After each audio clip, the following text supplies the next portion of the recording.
mas que vamos aprender da Tua Palavra, tirar algumas dúvidas, e que o Senhor nos ajude nesse momento, que seja para a edificação do Teu povo. É em nome de Cristo, nosso Salvador, que nós choramos. Amém. Quero pedir que vocês abram suas Bíblias no texto de Atos, capítulo 17.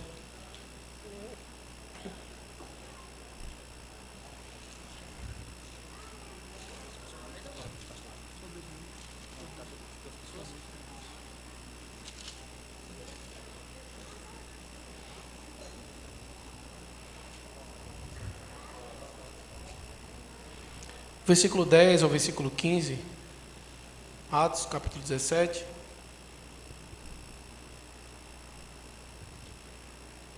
Diz assim a palavra do Senhor. E logo durante a noite os irmãos enviaram Paulo e Silas para Bereia. Ali chegados, dirigiram-se à sinagoga dos judeus.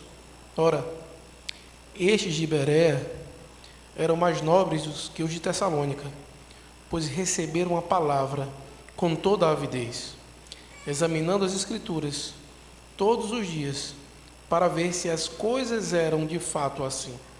Com isso, muitos deles creram, mulheres gregas de alta posição e não poucos homens.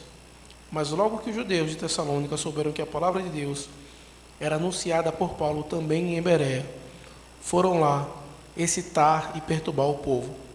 Então os irmãos promoveram sem detença a partida de Paulo para os lados do mar, porém Silas e Timóteo continuaram ali. Os responsáveis por Paulo levaram-no até Atenas e regressaram trazendo ordem a Silas e Timóteo para que o mais depressa possível fossem ter com ele. Amém. Que o Senhor nos ajude a investigar na sua palavra. Mas também nesse momento vamos cantar 2 cânticos ao Senhor: o cântico Tu és soberano e o cântico Ele exaltado.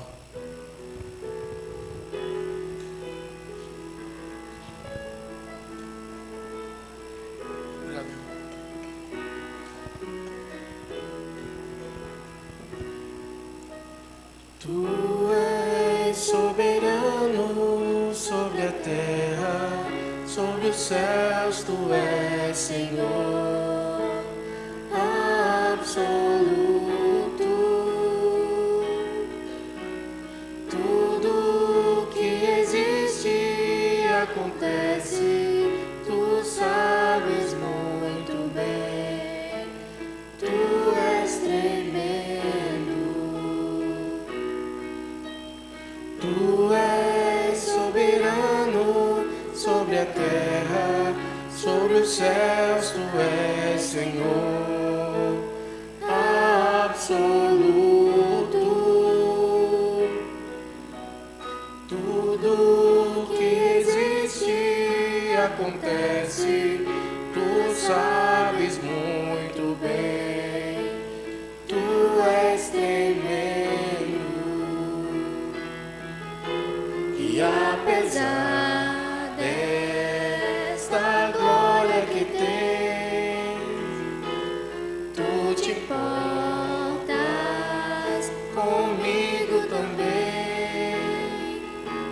E esse amor tão grande eleva-me, amar-me a Ti. Tu és tremendo. Apesar desta glória que tens, Tu te importas comigo também. E esse amor tão grande eleva-me, amar-me a Ti. Tu és tremendo.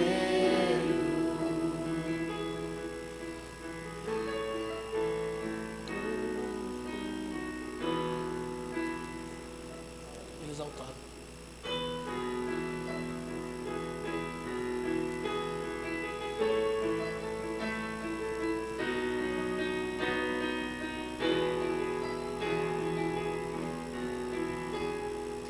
Ele exaltado, o Rei exaltado nos céus, eu louvarei. Ele exaltado, para sempre exaltado, seu nome louvarei.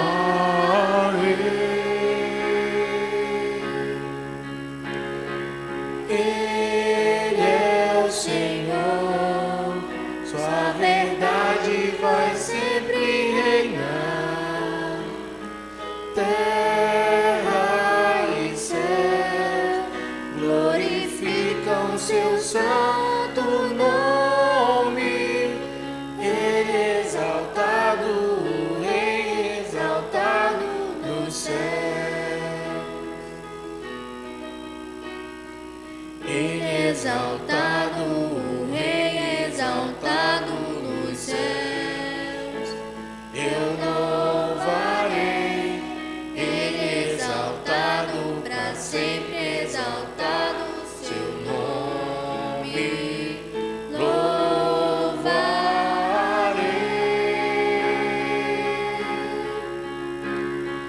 Ele é o Senhor, sua verdade vai sempre reinar.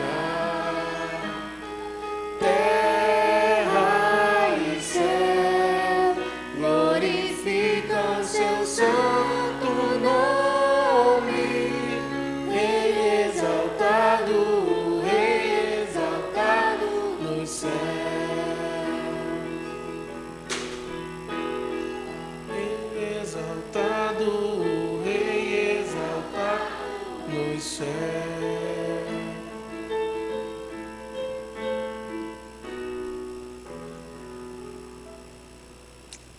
Amém. Os irmãos, sem delongas, nós vamos passar para um momento de perguntas, tá certo? A ideia era que os irmãos enviassem antes algumas perguntas, mas nada impede também. Então a gente vai tentar intercalar algumas perguntas que já foram feitas e algumas que foram também feitas hoje, entregues hoje, tá certo? E nós vamos aqui nesse sistema, fazemos a pergunta, lemos aqui a pergunta e tentamos responder. E aí, se depois da pergunta ainda surgir alguma dúvida relacionada, a gente vai dar oportunidade para que um irmão, alguém que queira fazer uma pergunta, faça, tá certo?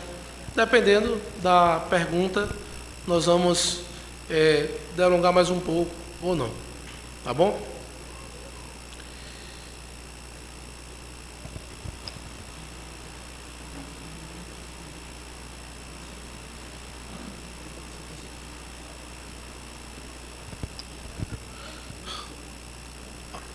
Das perguntas que fizeram, teve 40 e poucas perguntas que foram colocadas. Então, eu acho que a gente não vai conseguir responder todas hoje, tá certo? Fora as que foram colocadas agora. Mas, para melhorar, nós colocamos algumas perguntas próximas das outras, a qual trata de temas semelhantes. E aí fica mais fácil de responder essas perguntas. A primeira pergunta, ela traz para nós um questionamento que diz assim, deixa eu só abrir aqui, viu? Perdão.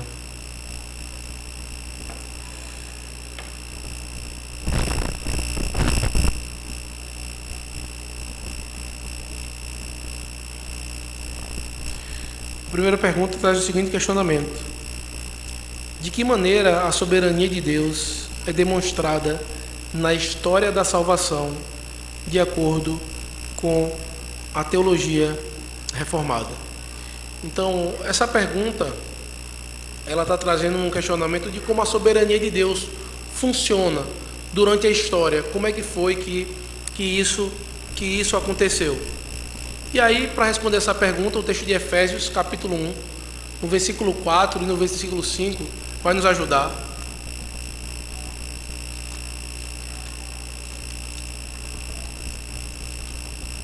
Efésios capítulo 1.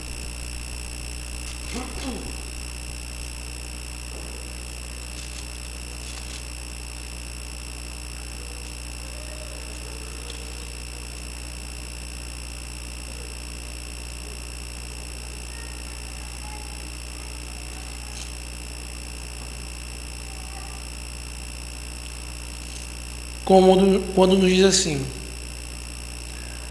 assim como nos escolheu nele, antes da fundação do mundo, para sermos santos e irrepreensíveis perante ele e em amor, nos predestinou para ele, para a adoção de filhos, por meio de Jesus Cristo, segundo o beneplácito da sua vontade. Então, a palavra do Senhor vai nos mostrar que, durante a história da salvação, o Senhor, ele então demonstra a sua soberania, onde desde a fundação do mundo, desde antes da fundação do mundo, ele já tinha escolhido aquele a quem ele iria salvar. Isso mostra a soberania de Deus. E aí a segunda pergunta, que está ligada a isso também, a soberania de Deus, traz o seguinte questionamento: como a doutrina da soberania de Deus, sendo compreendida pelos teólogos reformados, impacta a visão dele sobre a responsabilidade humana e o livre-arbítrio? Então, como a soberania de Deus, ela vai agir de conforme a responsabilidade que o homem tem. Então, para isso, é necessário que nós definamos o que cada coisa dessa é. Porque muitas vezes, quando a gente fala de soberania de Deus, mostra que Deus está no controle de todas as coisas. Só que o homem, ele tem responsabilidade por suas ações. Porque quando ele peca, a culpa é dele. Ele tem responsabilidade por aquilo que ele faz. E aí, a pergunta está ligada à responsabilidade humana e o livre-arbítrio. O que é livre-arbítrio? É algo que nós precisamos conceituar para que nós possamos caminhar. Livre-arbítrio muitas vezes tem sido entendido pela vontade de eu fazer o que eu quero, mas não é. Teologicamente, na doutrina, quando a gente estuda sobre livre-arbítrio, é a capacidade do homem de ser salvo por suas próprias obras. Alguém que por aquilo que ele faz, ele é salvo. Isso é um livre-arbítrio. Aquilo que eu faço quando eu saí de casa, eu escolhi vestir uma roupa de uma cor, ou vestir uma calça, ou uma bermuda, isso se chama livre agência. São duas coisas que são diferentes. Livre-arbítrio é a capacidade do homem de ser salvo por suas obras. E livre agência são escolhas que nós temos na nossa vida: o que nós vamos comer, aonde nós vamos andar, se vamos ir para uma programação hoje ou não. Isso se chama livre agência. Eu acabei fechando as perguntas aqui sem querer.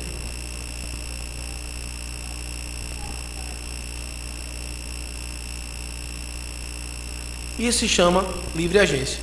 Então, como a doutrina da soberania de Deus, sendo compreendida, ela vai impactar a nossa ideia da nossa responsabilidade humana e do livre-arbítrio. São duas coisas que sempre vão andar juntas: a soberania de Deus e a responsabilidade humana. Nós não temos como dividir essas coisas. São uma via de mão dupla. Então, aquilo que nós fazemos é nossa responsabilidade, mas tudo está dentro da soberania e do controle de Deus. E quanto ao livre-arbítrio, nós não temos o livre-arbítrio. Entendendo que livre-arbítrio é a capacidade do homem ser salvo por aquilo que ele faz. O único homem que teve livre-arbítrio foi Adão, que tinha capacidade, por meio da sua obediência, de ser salvo. Mas o que foi que ele fez? Ele comeu o fruto e pecou. Por isso que a palavra do Senhor fala que todos pecaram e carecem da glória de Deus. Por isso que nós não temos livre-arbítrio. É necessário um fator externo para a nossa salvação. E que fator externo é esse? A obra de Cristo, que foi a promessa deixada para Adão, que viria um descendente de Adão, que nasceria e que viveria como de nós, e que morreria em nosso lugar e ressuscitaria, vencendo a morte. Então, a soberania de Deus, ela é compreendida e nos faz entender que a nossa responsabilidade quanto à salvação é a fé em Jesus Cristo, que é um dom de Deus. Quanto a essas duas perguntas, alguém tem alguma dúvida, algum comentário? A irmã levantou a mão ali atrás?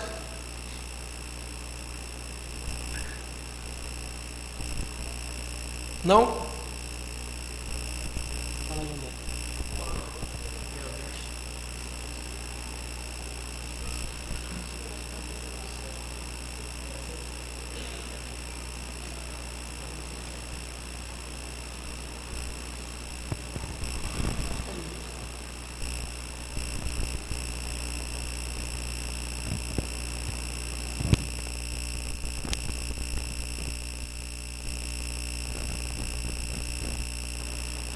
A próxima pergunta aí que tem, ela está listada aí a 20, né? Está ali. Se Deus é soberano na salvação, qual é a responsabilidade do homem? Já que ele determinou quem seria salvo antes mesmo de criar tudo, o que o homem pode fazer, né? E essa pergunta ela está relacionada com a pergunta 7 também, que não está aí. E a pergunta 7 é: se Deus é soberano na salvação, qual é a responsabilidade do homem? Então, vou responder já uma, junto com a outra aí por tabela. Então, nós temos aqui, nós podemos pensar em algumas coisas acerca da responsabilidade do homem. E basicamente vai entrar no que o pastor Fábio já falou, né? Se Deus é soberano na salvação, qual é a responsabilidade do homem? Soberania e responsabilidade não são excludentes, tá? Elas coexistem. Então, elas coexistem porque na Bíblia nós temos isso. Deus é absolutamente soberano ao eleger, ao salvar o homem, mas o homem é chamado a responder com arrependimento e com fé, né? Então, se você abrir, por exemplo, Atos 17:30, Atos 17:30, você vai ver um chamado ao arrependimento.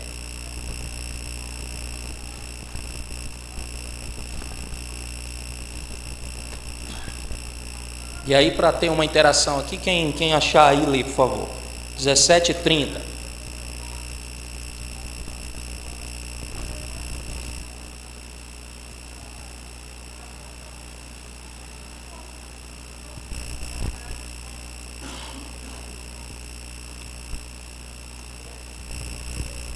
Alguém leu, não foi? Tá bom, eu entendo. 17:30, ora, não levou Deus em conta os tempos da ignorância, agora porém notifica aos homens que todos, em toda parte, se arrependam, tá? Então esse aí, Deus está notificando. Então o homem ele é chamado a responder ao chamado divino, e essa fé que Deus é quem dá para que ele responda, né, como um dom de Deus. Efésios 2 é muito claro que a fé é um dom de Deus, então Deus dá a fé para que ele responda. Deus chama ele a um arrependimento e Deus mesmo dá essa fé para que ele responda. E isso na questão da soberania e da responsabilidade. Se nós olharmos a responsabilidade humana, a Confissão de Fé de Westminster, ela explica que a graça não anula a responsabilidade do homem, né? Então Deus chama ele eficazmente, mas é o homem finalmente que tem que se arrepender, tem que obedecer esse chamado, tem que crer no Evangelho, tá?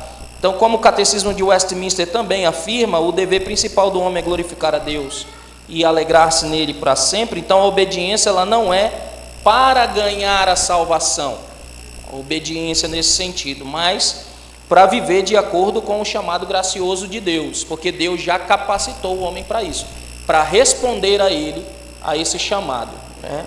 Alguma questão nesse sentido? A pergunta é: se Deus é soberano na salvação, qual é a responsabilidade do homem? Então, objetivamente, a responsabilidade do homem é responder ao chamado, responder esse chamado. Ele tem toda a responsabilidade.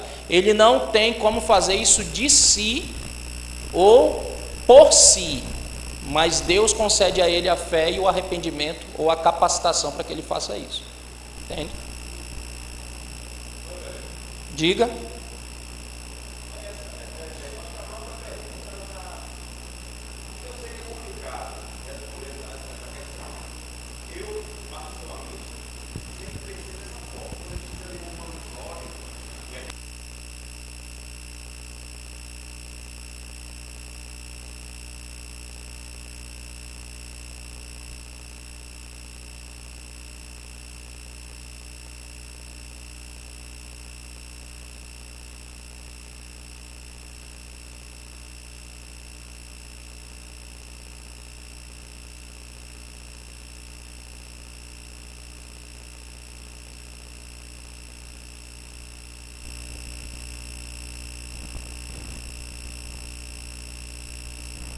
Claro que Deus não fez do homem uma marionete.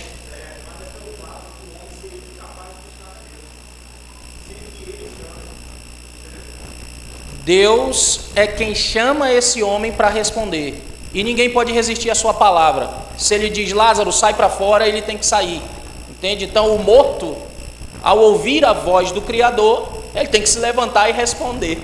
Entende? Então essa seria a questão de tocar da responsabilidade. Deus dá essa capacidade por meio da sua palavra para ele responder. Mas é responsabilidade dele, a partir dessa capacitação, respondê-lo. Sim, sim.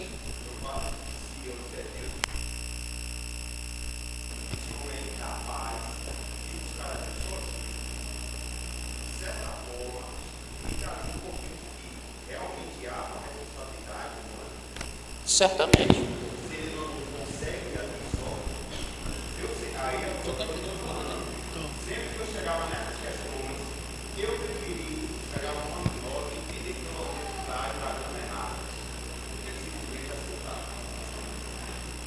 Eu acho que a questão muito é um pressuposto. Você tem que ir pelo pressuposto de que duas coisas andam juntas. É como se fosse um gêmeo siamês. Se você dividir, morre. Se você for olhar a soberania de Deus dividida da responsabilidade humana, você vai pender para um lado ou para o outro. Você tem que olhar as duas como se elas sempre andassem juntas, como se fosse um gêmeo siamês. Se você separar, você vai... Aí é onde a gente entra em parafuso. Mas se e esse aqui são duas coisas que elas estão ligadas. Então, se você dividir, você vai prender para um dos lados. Eu creio que isso aí talvez ajude.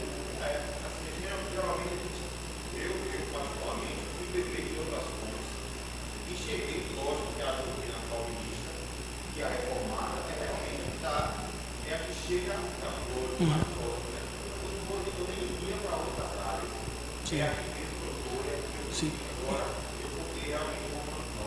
E aí, Gilberto, tem detalhes disso, nuances disso, que nós não entendemos todo o funcionamento, de como foi, de qual é o passo. A gente não consegue compreender por conta nós somos finitos. Mas nós entendemos que existe um Deus soberano. E no pacto de vida, né, nós vemos que Deus criou o homem com total capacidade de responder a ele. Deus criou o homem. Então essa é a responsabilidade dele, de responder a ele. Então o Adão tinha essa capacidade, só que ele caiu. Né?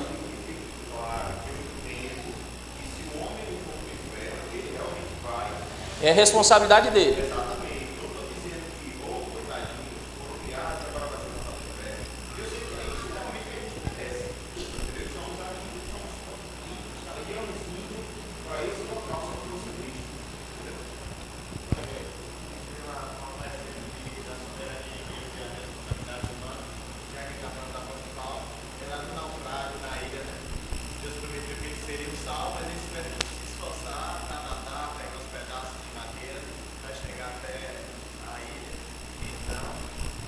Correto.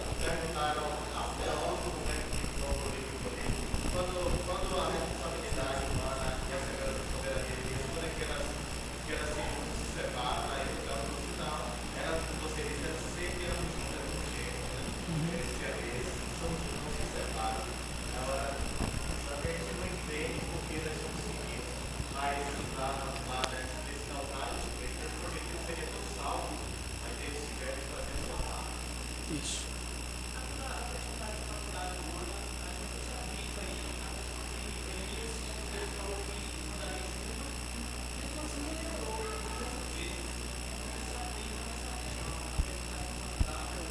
Tem várias aplicações, né? Mas assim, para que a gente possa caminhar outras perguntas também, viu, meus irmãos? Uma das coisas, implicações que isso traz da responsabilidade humana é a necessidade do nosso Salvador ter sido feito homem. Porque era necessário que um homem cumprisse a lei de maneira perfeita, para nos substituir. Aí você vê, aí nós podemos entender mais fácil a responsabilidade do representante. Tanto aquele que nos leva ao pecado, quanto aquele que nos traz a salvação, né? As implicações a gente vai ter em toda a narrativa bíblica, a gente vai ter o exemplo da responsabilidade humana, né? O que Jacó fez, o que os irmãos de José fizeram, e a gente vai passar a noite aqui. Vamos passar?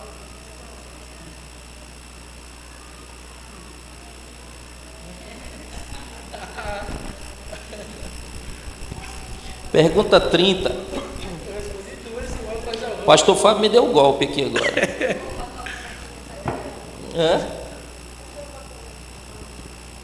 Deixa eu procurar aqui na minha 30.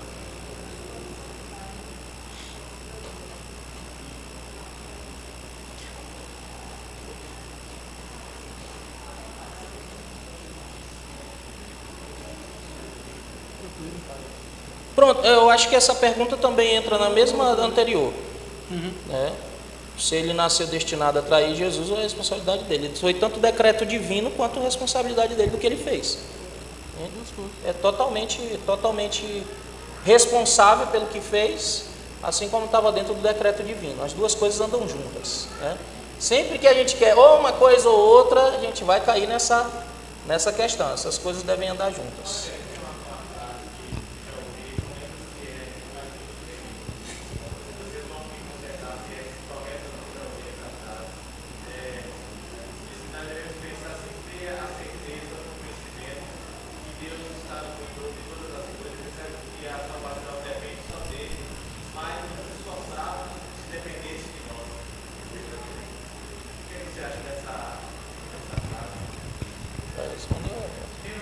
Eu respondo com Colossenses. Colossenses no capítulo 2. Deixa eu ver se é isso mesmo.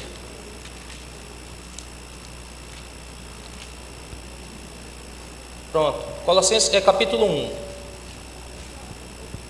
Do verso 24 em diante, Paulo está defendendo o seu apostolado.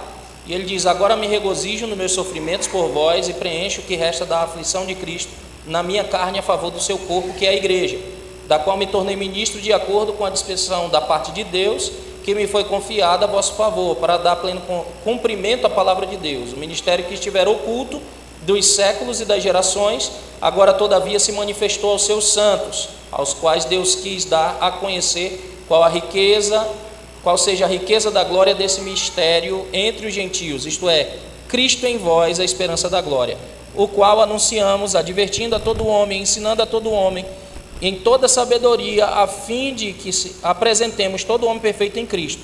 Para isso é que também me afadigo. Estou vivendo como se fosse dependente. Me afadigo, mas como? Esforçando-me o máximo possível, segundo a eficácia que opera em mim, segundo a sua eficácia. Então, segundo a sua soberania.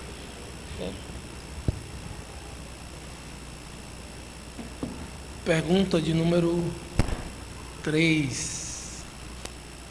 Na nossa sequência aí, doutrina dos anjos e providência divina. De acordo com a teologia bíblica reformada, qual o papel dos anjos na providência divina e como isso se aplica na vida dos crentes? Primeira coisa que é necessário nós compreendermos é o que é a providência. Então a providência ela está ainda ligado com a doutrina dos decretos. Uma das perguntas do nosso catecismo traz o seguinte questionamento: como é que Deus executa os seus decretos? Deus decretou todas as coisas dentro da sua soberania, mas como é que ele executa isso? Como é que ele faz? Pela obra da criação, como ele criou todas as coisas, e por meio da obra da providência. E aí o nosso catecismo maior diz o seguinte: quais são as obras da providência de Deus?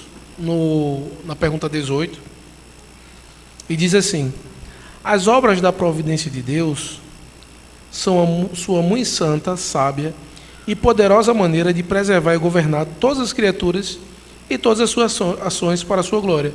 Então é quando Deus ele governa todas as ações de todas as suas criaturas para quê? Para a sua glória. Porque lá na primeira pergunta é o motivo pelo qual nós somos criados, para glorificar a Deus. Aí essa pergunta está respondida e na pergunta 19 do nosso catecismo maior, que pergunta: qual é a providência de Deus para com os anjos? Que diz assim: pela sua providência permitiu que algum dos anjos voluntária e irremediavelmente caíssem em pecado e perdição, limitando e ordenando isso, como todos os pecados deles, para a sua própria glória, e estabeleceu os mais em santidade e felicidade, empregando-os todos conforme lhe apraz, na administração do seu poder, misericórdia e justiça. Então, a resposta dessa pergunta vai nos mostrar que Deus, na sua providência, o ato da providência de Deus foi permitir que anjos eles caíssem em pecado, que eles entrassem em um estado de queda. E depois desse estado de queda, Deus então os permaneceu nessa situação eternamente de juízo para os anjos caídos, e para os anjos que não tinham pecado, o Senhor os colocou em uma situação em que eles nunca mais poderiam cair. Essa foi a providência de Deus para com os anjos. Então, a situação dos anjos depois da queda foi que condenação para uns, salvação para outros. Esse foi o destino dos anjos. Dos homens foi diferente. Condenação, mas com esperança de salvação, por meio do Evangelho de Cristo. Então a providência de Deus para com os anjos foi diferente para a providência que ele teve com os homens. Alguma pergunta sobre isso? Deu para compreender? Deu para entender?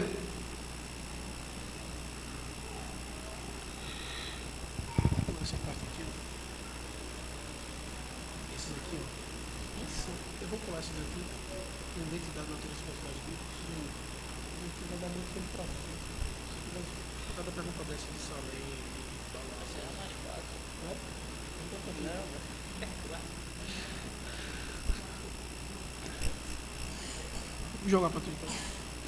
Responde isso aí. Escolhe aí. Meus irmãos, essas aqui de identidade, natureza, de personagens bíblicos, nós vamos responder uma, tá certo? Em outra oportunidade nós vamos responder outra, que são muitos detalhes e são perguntas que dão panos para mangas e muitas perguntas, e para que a gente possa aproveitar mais perguntas, tá certo? Quem foi Melquisedeque? E se for Jesus, por que citar ele por este nome e fazer menção a sacerdote rei de Salém? Existiu esse rei? Porque se ele existiu, não teria nem pai nem mãe. Bom, primeiro, né? É um monte de pergunta numa só. Vamos lá. E é por isso que o pastor Fábio falou, que dá muita... se estende. Quem foi realmente Melquisedeque? Gênesis 14, 18 diz, né? 18 e 20. Ele foi, a Bíblia diz que ele é o rei de Salém, sacerdote de Deus Altíssimo, e ele abençoa Abraão e recebe o dízimo de Abraão. Então foi uma pessoa real, né? Recebe ali. Gênesis 14, 18.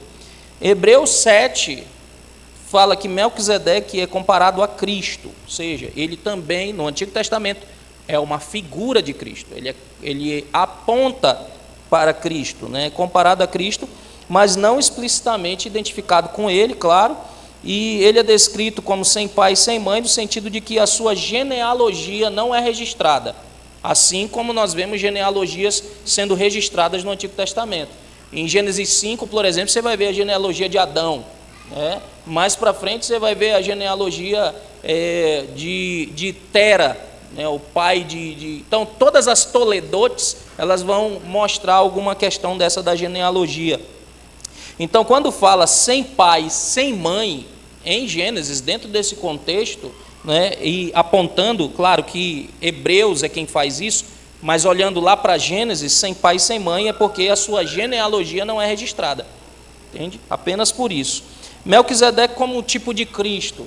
É claro que ele é um tipo de Cristo, né? Assim como muitas outras figuras do Antigo Testamento. Então a interpretação mais comum é que ele é um tipo, ele é uma figura, ele aponta para Cristo em algum aspecto, né? Ele representa o seu sacerdócio que é eterno, que é real da parte de Cristo. Então ele aponta também para a obra de Cristo, mas ele não é necessariamente uma manifestação do próprio Cristo no Antigo Testamento, tá?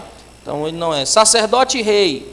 Melquisedeque une os ofícios de rei e de sacerdote, algo incomum em Israel, mas perfeitamente cumprido em Cristo, como diz o Salmo 110, verso de número 4, e Hebreus 5, verso de número 6. Então, em apanhado geral, o nome Melquisedeque é que significa rei da justiça, e Salém é paz, simbolizando então justiça e paz, conforme Hebreus 7 diz que Cristo, ele traz a paz, né? Então a falta de genealogia registrada reflete a natureza eterna do seu sacerdócio, tá? Que aponta para o sacerdócio de Cristo. Alguém está levantando Givaldo, presbítero Givaldo.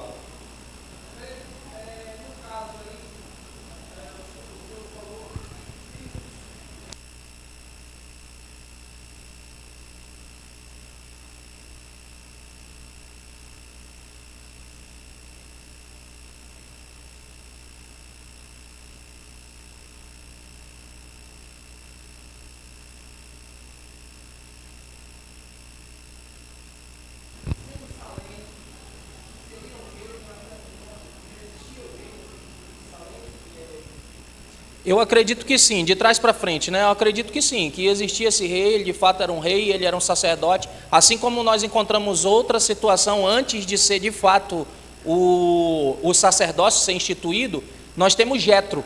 Lembra? Ele também era um sacerdote do Deus Altíssimo, ele também era um sacerdote da parte de Deus, que instruiu Moisés, né? Então, é possível que nessa época em que a lei ainda não estava bem estabelecida, né? Adão, ele viveu por mais ou menos, se eu não estou enganado, 9 gerações. Então, ele teve como passar muitas coisas que aprendeu para o povo. E a partir disso, essas coisas foram sendo desenroladas, desempenhadas. Entende? Então, eu não acredito que Melquisedeque seja uma espécie de teofania. Entende? Eu acredito que Melquisedeque é uma pessoa mesmo, um rei, né? Conforme e Adão vai dar o dízimo para ele e tudo.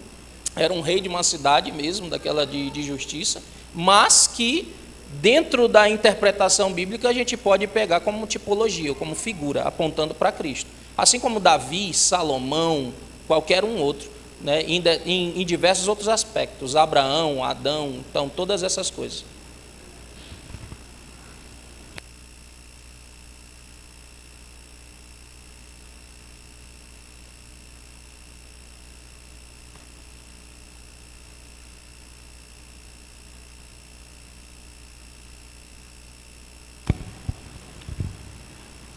Eu vou responder duas perguntas que os meninos fizeram aqui, viu? E a gente volta às perguntas. Eu vou abrir também para se alguém quiser fazer alguma pergunta aqui. Pergunta do Natan. Lá no céu terá animais? Vai ter, Natan? Lá no céu vai ter animais? Sabe ou não? Você acordou agora? Isaías capítulo 11.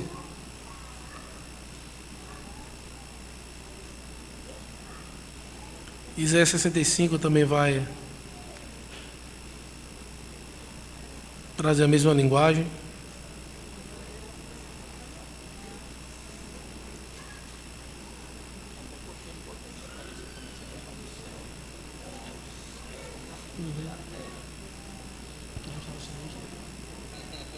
Aí vai dar para não fazer.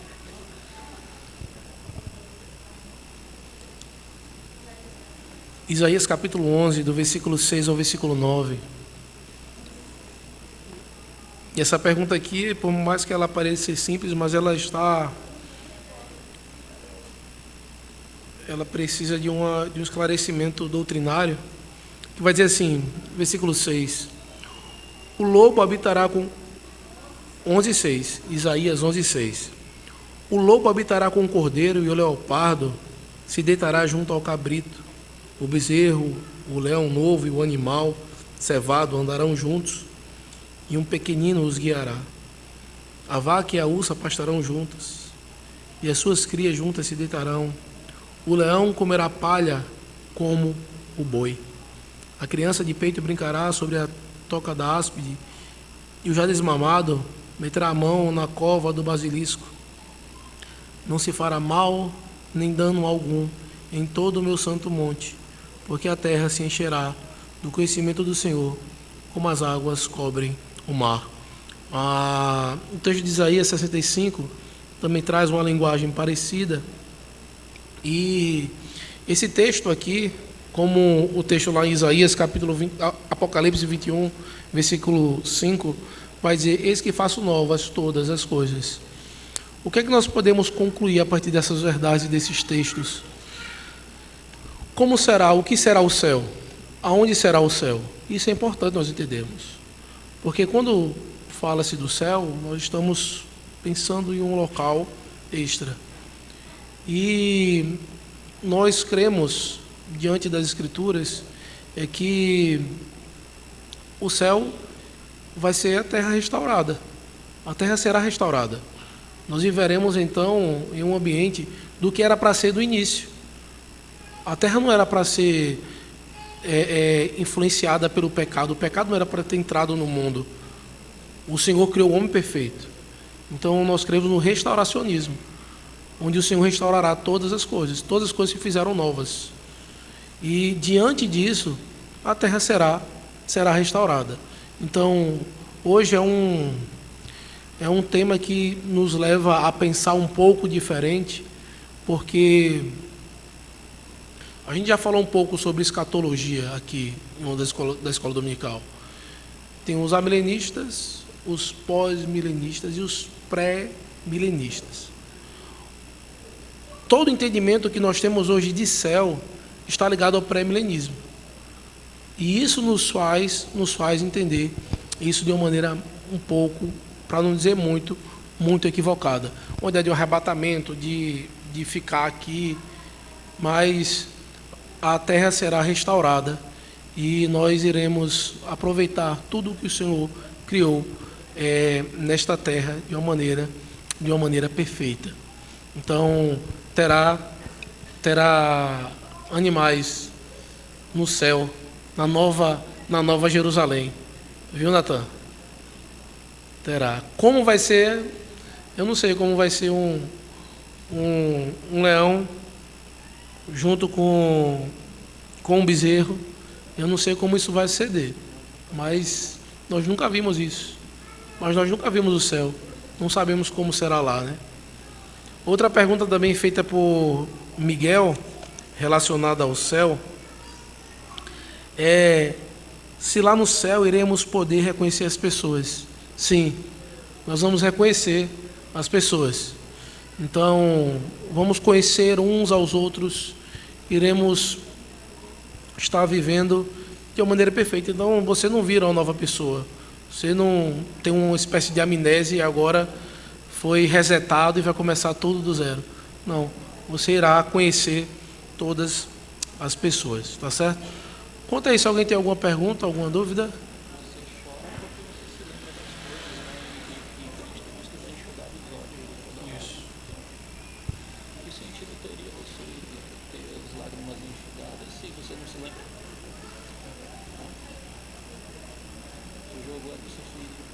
Qual? Não, eu ia passar para se alguém tivesse alguma pergunta. Mas se tu quisesse aí. Alguém tem alguma pergunta que queira fazer específica? Alguma dúvida? Ou segue o cronograma?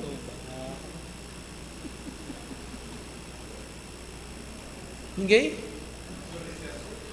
Qualquer um. Se for difícil, o Janson responde.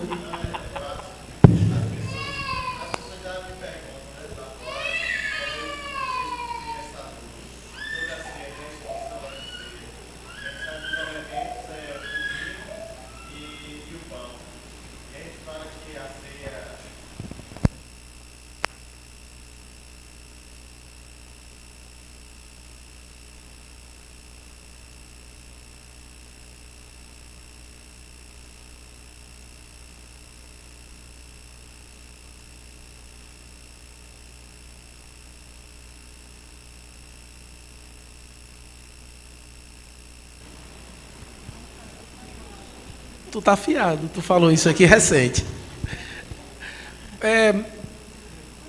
A resposta, meu irmão, é porque os elementos dos sacramentos, o sacramento ele tem um sentido de purificação, de pureza.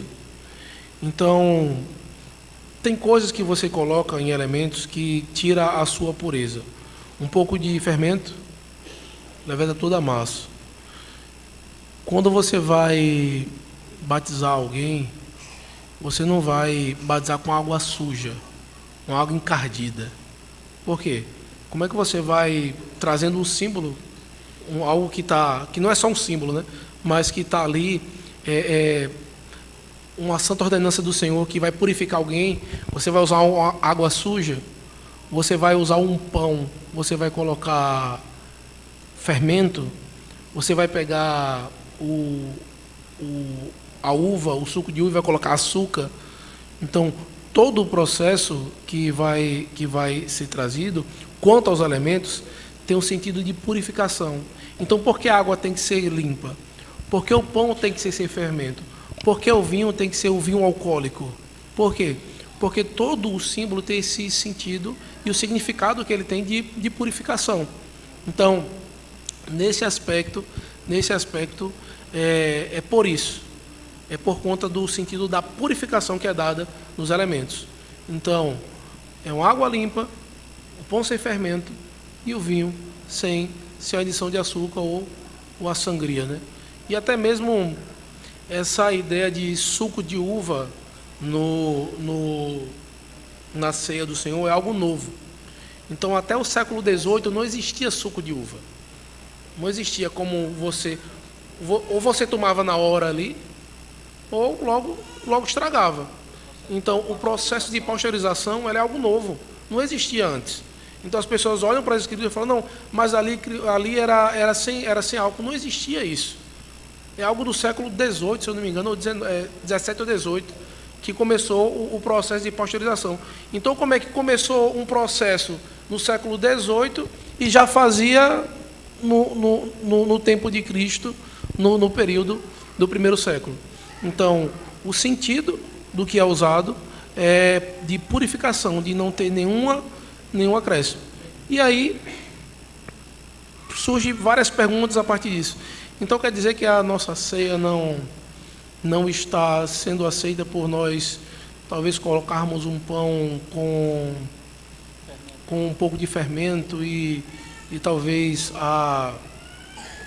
o vinho não ser um vinho mais puro, sem adição de alguma coisa, ou se a água cair uma poeirinha na água,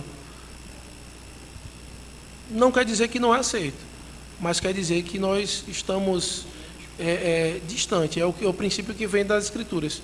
Aquilo que é mais puro e que é menos puro. Então, se nós compreendemos que é assim que o Senhor quer, nós vamos buscar estar mais próximo daquilo que Ele exige. Tá certo? Consegui responder, meu irmão? Sim.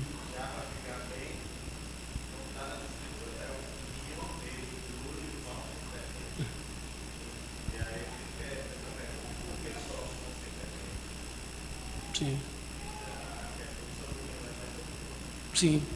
Pronto, mas é isso. Tem que ser o pão sem fermento. Assim, o elemento é esse. É o pão sem o fermento, sem ser algo que tira a pureza. O vinho sem adição de açúcar e a água sem sujeira. Então, é isso em cada... Assim, aplica em todos os elementos. Entendeu? É por isso. Consegui responder? Pronto. É o mesmo princípio. Mais alguém tem alguma pergunta? Não vamos...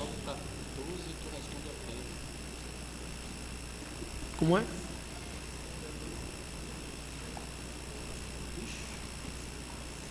Vamos, vai. Pergunta cabulosa, né? Pergunta cabulosa. Pergunta 12 aí sobre pecado, salvação, essas coisas, tá aí? Pergunta 12. Tá aí. Se um cristão comete suicídio, perderá a salvação? Muitas pessoas usam o contexto de 1 Coríntios, ou o texto de 1 Coríntios capítulo 3, verso 17. Vamos lá, 1 Coríntios 3, 17. Se alguém destruir o santuário de Deus, Deus o destruirá, porque o santuário de Deus, que sois vós, é sagrado. Certo? Então, a primeira coisa que a gente precisa entender para responder essa pergunta é o contexto desse texto. O que esse texto está querendo dizer? Esse versículo aqui, ele fala sobre destruir o templo de Deus, certo? Referindo-se ao corpo como habitação do Espírito Santo, né? Mas a interpretação que se dá aqui por causa do seu contexto é uma abordagem de uma vida que é deliberadamente ímpia e não um ato isolado como suicídio, certo? Então é uma continuidade, é isso que é a destruição do templo, uma questão deliberada, uma vida constante. Um segundo aspecto para a gente responder essa pergunta é pensar sobre a segurança da salvação. A salvação, ela é pela graça mediante a fé em Cristo Senhor, né? E não pelas obras, como nós temos em Efésios capítulo 2, verso 8 e verso 9. Então, um verdadeiro crente, ele está seguro em Cristo, na sua salvação, mesmo que ele cometa pecados graves, incluindo o suicídio, certo? Então, numa perspectiva pastoral, é claro, suicídio é um pecado, né? O suicídio é um pecado, pois ele vai contra o mandamento de Deus sobre a santidade, a permanência da vida, né? O pró-vida, inclusive a sua própria. No entanto, ele não é um pecado imperdoável, né? E essa eu vou deixar para o pastor Fábio responder. Pecado imperdoável, ele deve ser... não é por causa desse ato que ele perde essa salvação, entende? Então, deve-se oferecer consolo às famílias e trabalhar aí de maneira preventiva com essas questões, tá? Que é uma questão sensível, né? Às vezes, quem está pensando nisso nem manifesta muitas vezes. Então, apesar de não ser um pecado para perder a salvação, continua sendo um pecado, tá bom?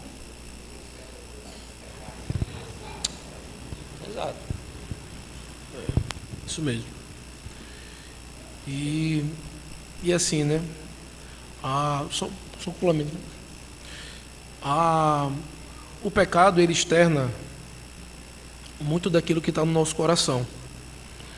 Então, nós não podemos dizer que alguém cometeu algum pecado e vai para o inferno, se houve a salvação para ele. Não é pelo último ato da vida dele. Mas alguém que atenta contra a própria vida é uma demonstração de que a esperança dela não está em Cristo. Então, os indícios é de alguém que não tem esperança em Cristo. Isso não quer dizer que ela não foi para o céu, e nem que ela foi para o inferno. Mas nós olhamos para a atitude de pessoas que é morta em uma troca de tiro com a polícia. Alguém que morre em pleno carnaval. Todas essas situações são situações que nós não temos como dizer de fato que ela foi salva ou não. Da mesma maneira que alguém que morreu no leito de hospital. Por quê? Nós não sondamos corações. Nós não sabemos a obra que Cristo faz na vida de cada um. Se em algum momento, em algum instante, não é preciso que você ouça ou que você saiba que alguém se converteu. Ninguém sabe o agir de Deus. Então, só existe um pecado que não tem perdão. E aí está aqui capítulo 1, a pergunta 13, que traz o seguinte questionamento: quais são as características ou o comportamento de alguém que cometeu o pecado imperdoável, a blasfêmia contra o Espírito Santo? Então, meus irmãos, se entende como blasfêmia o pecado contra o Espírito Santo, que não tem perdão, somente o ato de você abrir a boca e falar algo contra o Espírito Santo. Mas não é essa a ideia que as Escrituras nos traz. Então, a primeira coisa que nós devemos entender é que nas Escrituras houve perdão para pecados horríveis. Pecados que nós olhamos e dizemos, como um homem como Davi pôde em algum momento da sua vida ser chamado de um homem segundo o coração de Deus. Um homem que fez coisas horríveis. O grande rei Davi, o grande rei de Israel. Houve perdão para Davi. Aquela mulher, aquela prostituta em Lucas, o que Pedro fez com Cristo, negando ele 3 vezes. Olhando no olho de Cristo, Cristo no chão, depois de ter sido espancado, houve perdão para Pedro. Então, o que é então a blasfêmia contra o Espírito Santo? O caso de Paulo também, como ele perseguia a igreja. E eu quero que nós abramos em alguns textos que nos faz entender. E eu quero que você compreenda isso. A blasfêmia contra o Espírito Santo é um processo em que você pode caminhar a chegar a ter esse pecado. E o primeiro texto que eu quero pedir que você abra é em Efésios capítulo 4, versículo 30. Efésios 4, versículo 30.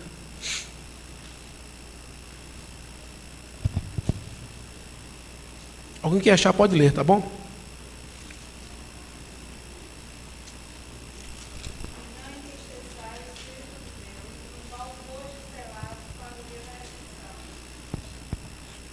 O primeiro aspecto que o Senhor aqui está chamando a santidade é quando há um entristecimento do Espírito de Deus.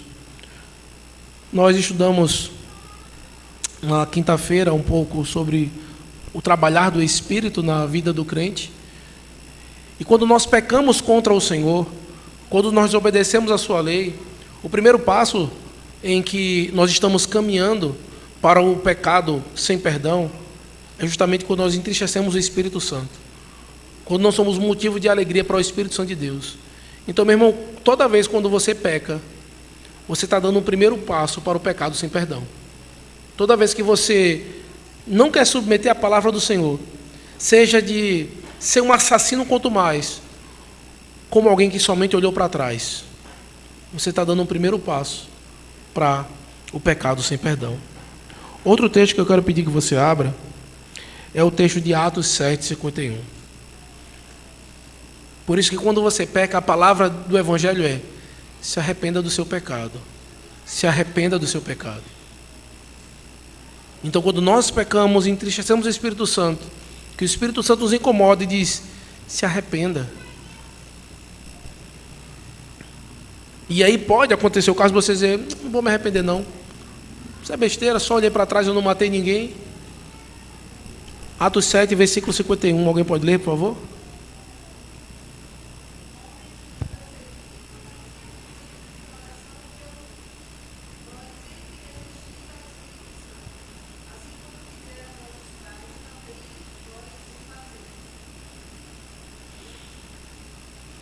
Coração duro. O Espírito Santo diz: olha, se arrepende do teu pecado, volta atrás.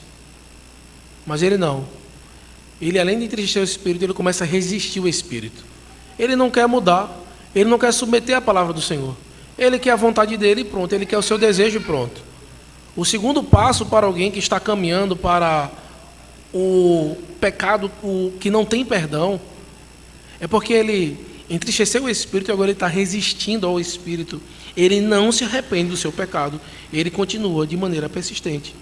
O terceiro passo está em 1 Tessalonicenses, capítulo 5, versículo 19.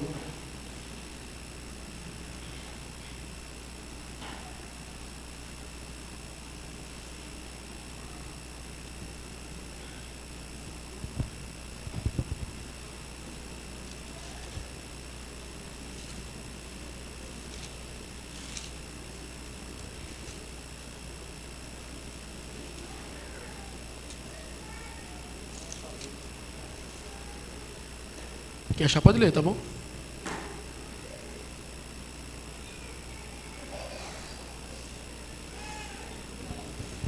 Não apagueis o Espírito.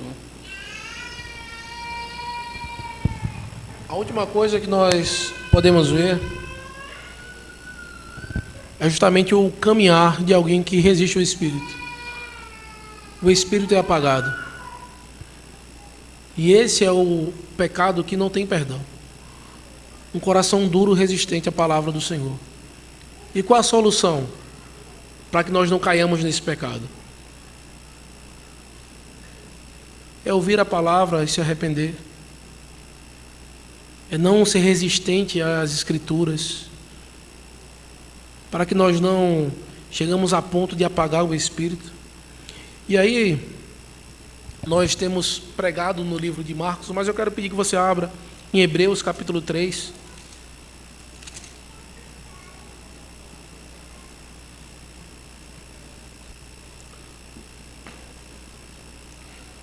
No versículo 7 e versículo 8. Escute então o que o Espírito Santo ele diz. Assim, pois, como diz o Espírito Santo, hoje, se ouvirdes a sua voz, não endureçais o vosso coração, como foi na provação, no dia da tentação no deserto. É ouvir a voz do Senhor, é escutar a sua voz. Temos pregado no texto de Marcos e na transfiguração, o pai ele diz, olha, este é meu filho amado, a ele ouvi. Então a palavra do evangelho de arrependimento, se arrependa e creia em Cristo. Então, se você não ouvir as palavras de arrependimento, continuar uma vida de entristecer o Espírito Santo, resistir e não tiver mudança de vida, meu irmão, infelizmente você pode estar caminhando para o pecado sem perdão.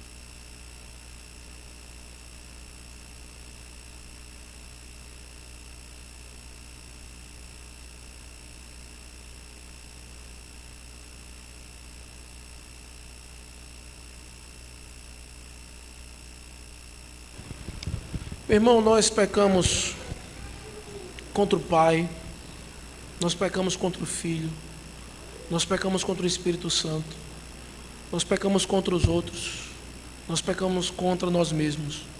Nós somos uma máquina feroz de pecar. Mas a grande questão do pecado quanto mais nesse processo do Espírito Santo, é porque a obra do Espírito Santo em nossas vidas é justamente nos chamando ao arrependimento. Por isso que o Senhor diz, olha, arrependa-se dos pecados. 1 João 1,9. Se confessarmos os nossos pecados, Ele é fiel e justo para nos perdoar e nos purificar toda justiça. Então, a grande questão da pergunta, e são duas perguntas separadas, viu?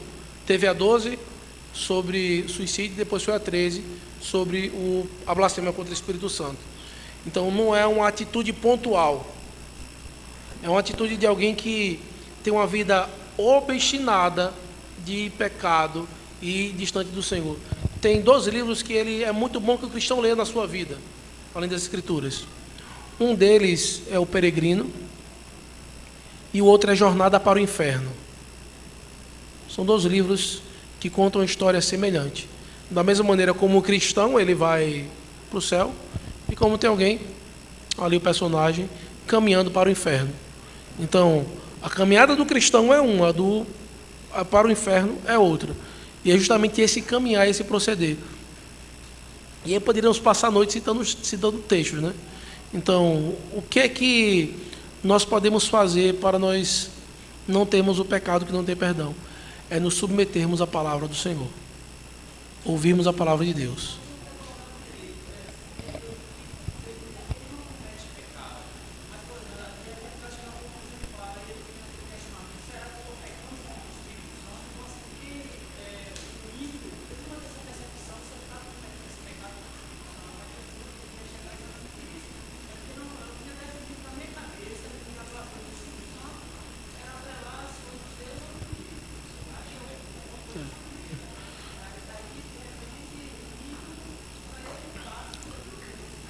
É porque assim, isso aí é uma... Pronto.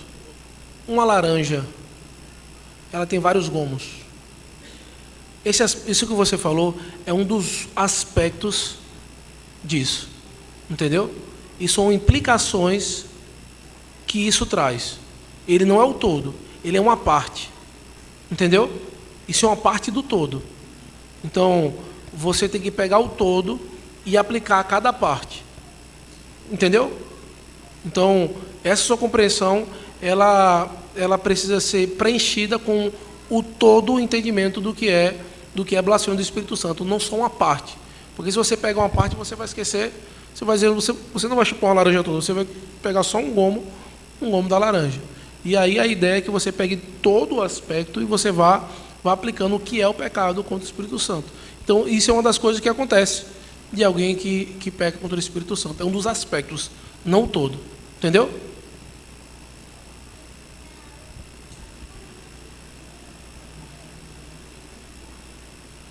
Meus irmãos, tem muita pergunta. Já vai dar 9 horas.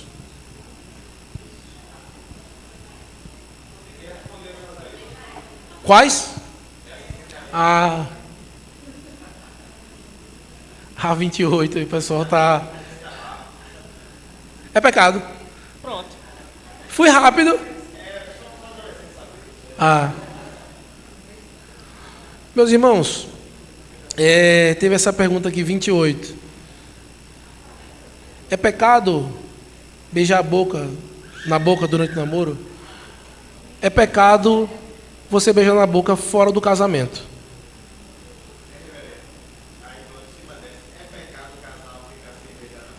É pecado. Se tem que ser dentro do casamento, ele é restrito ao casamento. Isso mesmo.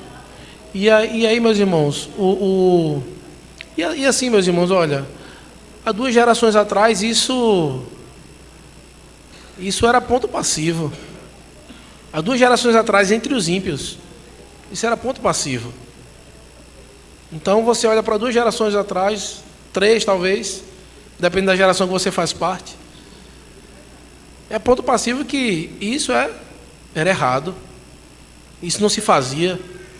É tanto que hoje se perde o sentido na hora do casamento. Você está ali celebrando e fala assim, o noivo pode beijar a noiva. Se sempre pode, porque naquela hora vai poder. Se sempre já fez já. Então, para que ter aquele momento do beijo que se esperava? Por isso, se esperava o momento do casamento que agora o noivo pode beijar a noiva. Se já fazia antes, aquele momento ali não faz nem sentido mais você trazer essa orientação. Se já se fazia. E aí vem a questão, meu irmão, jovens, adolescentes que estão buscando relacionamento, o que você deve entender a partir disso? É que você deve se guardar para aquele que Deus der a você, ou aquela.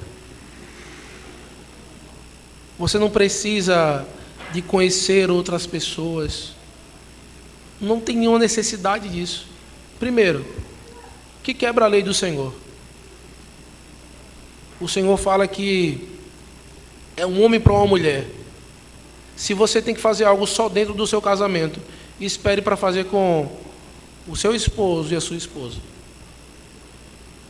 Essa visão que se tem hoje, por conta que vivemos em um mundo promíscuo, em um mundo totalmente ímpio, é que hoje isso aqui é besteira.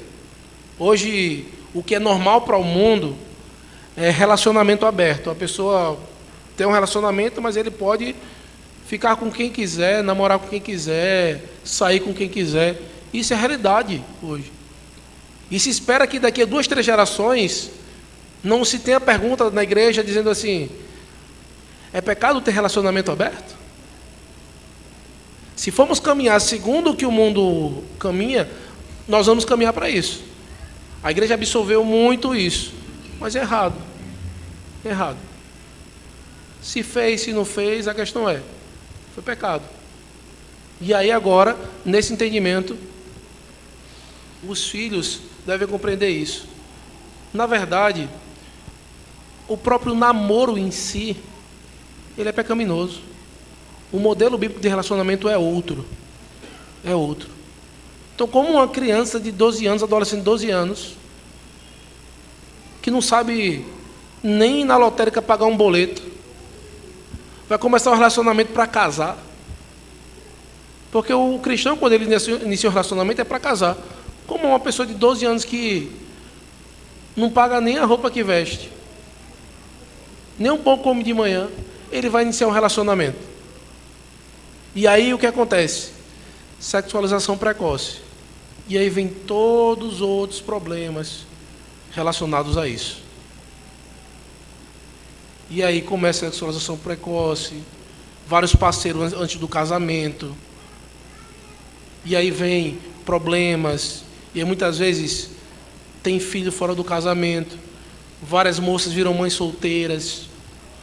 É uma ânsia, é um impacto tão grande de que se tem que ter logo, que os nossos adolescentes, crentes, eles têm uma pressão muito grande de estar namorando e ter um relacionamento. Por quê? Se você for em escola hoje, olha, eu tenho hoje 32 anos, eu saí da escola faz 14 anos. Então, no meu tempo de escola era assim, e hoje não é diferente. Era um incentivo muito grande para namorar. Você está namorando, você não está namorando, não. Você chega, vai ver a família, os tiozinhos perguntam para a criança de 12, 13 anos, e já está com namoradinho, já está com namoradinha, e acha que isso é brincadeira. Não é. É um incentivo pecaminoso para o seu filho. Então, há uma influência, um incentivo muito grande para a sexualização precoce. Aí você vê aí, as músicas que estão tocando aí fora. Tudo que é ensinado. Toda a cultura está dizendo isso. Você sai para ir num shopping, você anda ali, você começa a ver, isso. É tudo influência sexual e a pornografia ela está democratizada. É normal. Você vê como as pessoas se vestem, como elas se portam. Então, tudo isso vem por meio de uma influência muito grande da promiscuidade. E aí tem muitos outros problemas. 25.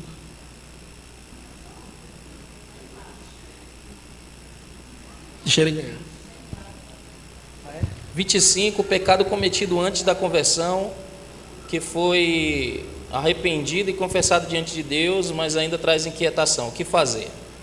Bom, primeiro você tem que pensar, trazer à memória a verdade do perdão. 1 João 1,9. Se confessarmos os nossos pecados, Ele é fiel e justo. Então Deus promete perdoar todos os pecados confessados. Deus promete. Então, em Cristo, os nossos pecados eles são lançados no mar do esquecimento, conforme Miqueias 7. Você tem que se lembrar do consolo do Evangelho. Romanos 8:1. Não há mais condenação. Então, você precisa lembrar disso, Agora, pois, nenhuma condenação há para os que estão em Cristo Jesus. Essa inquietação, muitas vezes, assalta a sua mente como uma perturbação do inimigo, do seu coração enganoso. Então você precisa vencer. Hoje eu estava conversando no carro quando eu fui de Feira de Santana com a irmã Rita e Isabelle. Eu estava falando que há vozes no mundo que competem contra a voz do Senhor.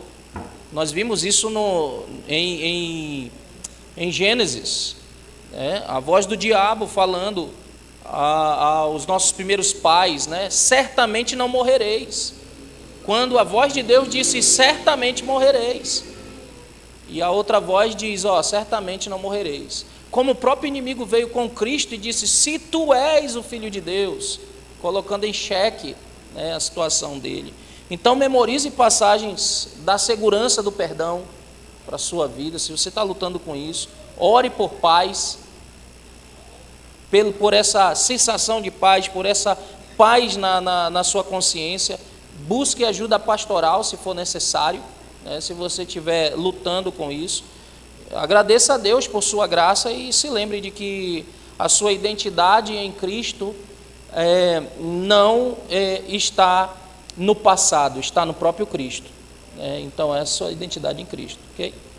Então não se perturbe com essas coisas. Se você estiver perturbado com isso, lembre do que Deus já prometeu, lute contra isso. Se ainda assim você tiver dificuldades, busque ajuda pastoral, ore para que o Senhor te dê paz na consciência, para que você possa prosseguir.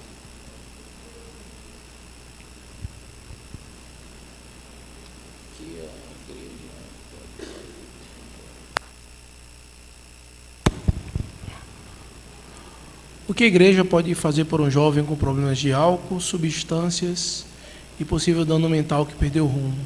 Há salvação para alguém assim? Então, meu irmão, primeiro que se alguém teve algum dano mental por conta de uso de substâncias, ou seja lá qual for, a palavra do Senhor tem um texto muito direto que diz que nem os loucos errarão o caminho. Então, nem os loucos errarão o caminho. Então, a salvação para alguém assim tem esperança. E aí, a pergunta é, o que é que a igreja ela pode fazer para alguém assim? Então, orientá-lo, ele deve entender o que cada substância dessa significa e se ela pode ser usada ou não, ou como deve ser usada ou não. Então, deve ser um entendimento bíblico sobre isso.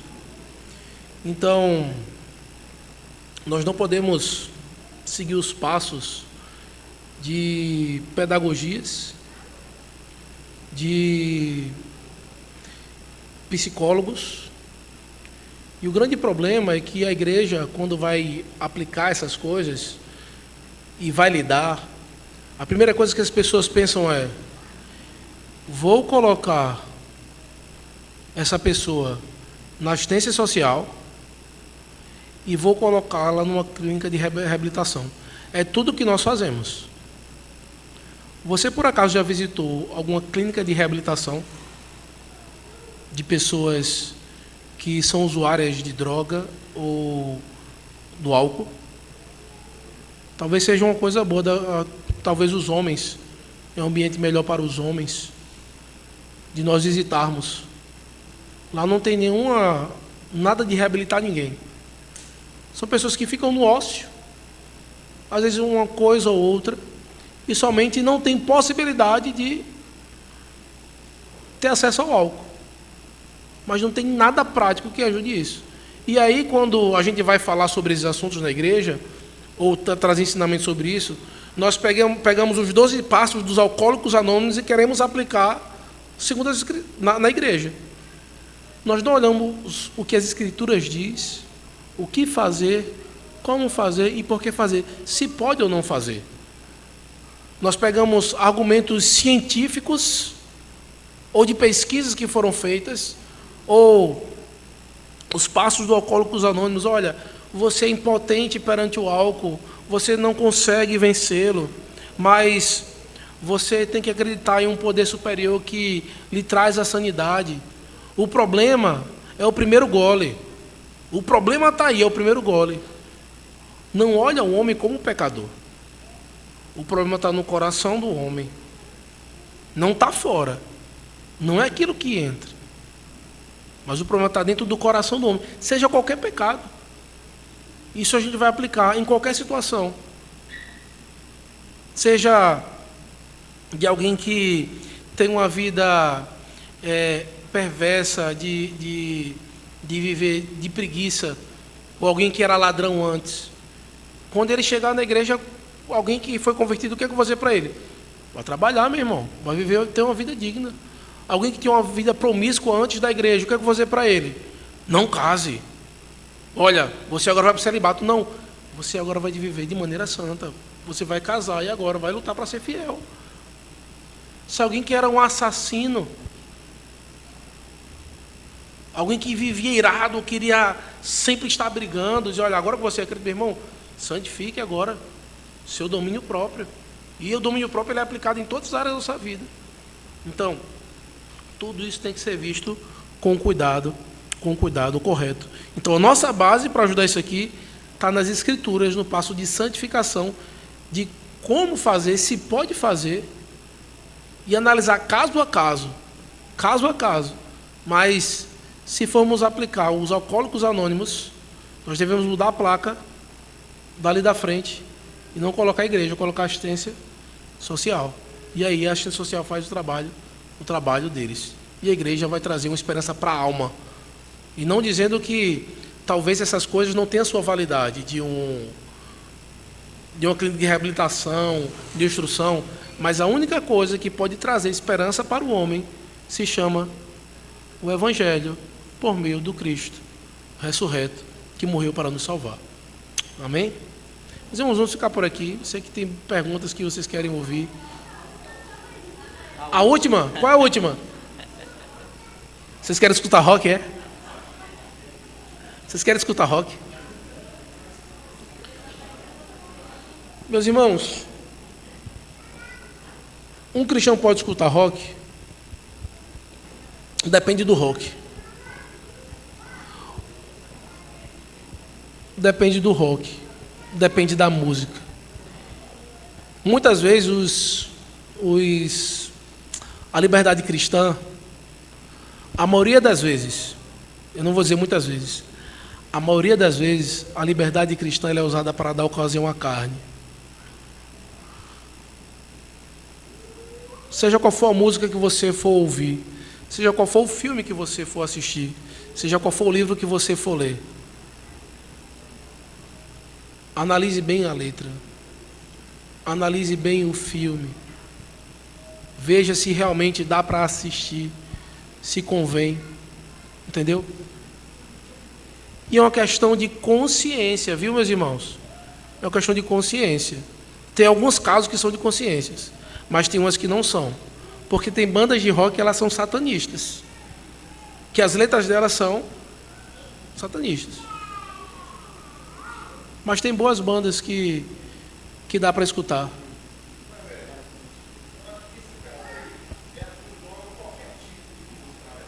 Isso, eu ia chegar lá. É isso mesmo. Por isso que eu falei, qualquer estilo musical, qualquer envolvimento que a gente tenha com algo que é relacionado à cultura. E principalmente, meus irmãos, preste muita atenção no que eu vou dizer agora. Analise muito bem as músicas gospels que você escuta. Principalmente. Por quê? Elas estão falando diretamente de Deus. Então, cuidado com letras que possam ser bonitas. Tem letras que têm uma melodia muito bonita, que são cantadas por pessoas do meu gospel, que eu dizia, ele não poderia ter colocado uma letra, uma teologia bonita aqui nessa melodia, que a gente poderia cantar. Tem muitos que tem uma melodia muito bela que você canta e você, mas não convém.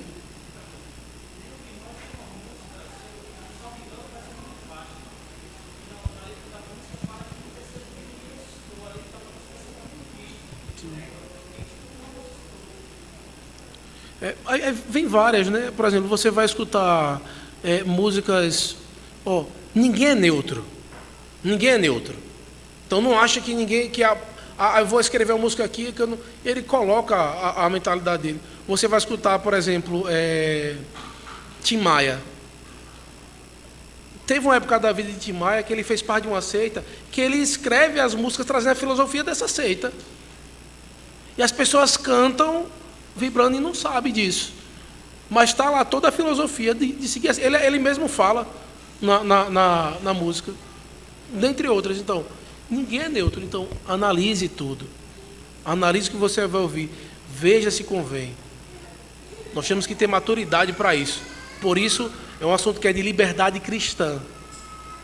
Então, veja a sua maturidade, veja se você realmente é maduro na fé e veja se convém. Porque tem coisas que estão na liberdade, mas tem músicas como essa que você falou, que ela vai diretamente contra um dos mandamentos. Então essa aí não convém de jeito nenhum. Música que quebra qualquer um dos mandamentos não convém. Então devemos ter muito cuidado. E aí pais, principalmente os jovens que nesse período gostam de escutar muito música, tenham acesso ao celular dos seus filhos a hora que você quiser. Se tiver senha, você tem que saber a senha. E você pode pegar a hora que você quiser e bem entender. Não brinque. Não brinque. Isso mesmo, pode pegar, pega agora, isso mesmo. Brincadeira, meus irmãos. Mas, olha, nós temos que ter esse cuidado, é zelo. Privacidade, se alguém quer ter privacidade, vá para o meio do mato morar sozinho, sem ver ninguém. Isso é você viver uma vida privada. Se você mora dentro do lar, você vive uma vida comum. Se você vive com os outros, você tem uma relação com os outros. Você não tem como viver de maneira privada.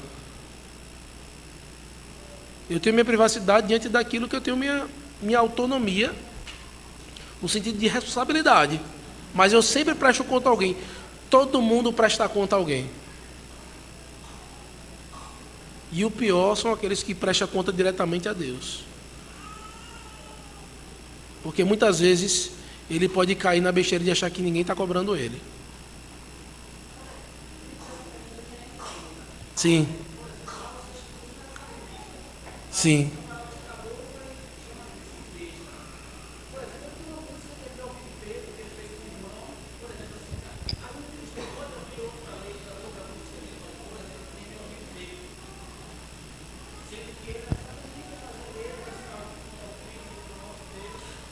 Ó, a gente tem que analisar a letra. Eu aplico o seguinte: eu vou analisar a letra dele, a letra da música e ver se tem alguma influência. Porque não por quem ele é por si. Porque se ele vender sabão em pó, eu não vou comprar o sabão em pó dele? Entendeu o que eu estou querendo dizer? Ele vai comprar uma roupa. É porque ele. Então, assim, são coisas que a gente tem que saber. É aquilo que eu estou consumindo de maneira mais específica. Consegui responder? Aí a gente não pode. É aquela coisa, né? Não pode jogar o menino junto com a água suja. Tem que tirar e segurar o menino. Meus irmãos, foi muito bom. Eu creio que tem muitas perguntas, mas foi um bom momento. A gente extrapolou um pouco o tempo. Amanhã é dia do Senhor. Mas vamos orar ao Senhor encerrando esse momento. Santíssimo Deus e bondoso Pai, nos abençoa, Senhor. Nos traz respostas a partir da Tua palavra. Traz um entendimento, Senhor. Traz clareza. Nos abençoa em nome de Cristo que nós choramos. Amém. Meus irmãos, nós teremos um café aqui, tá certo? Aqui em cima.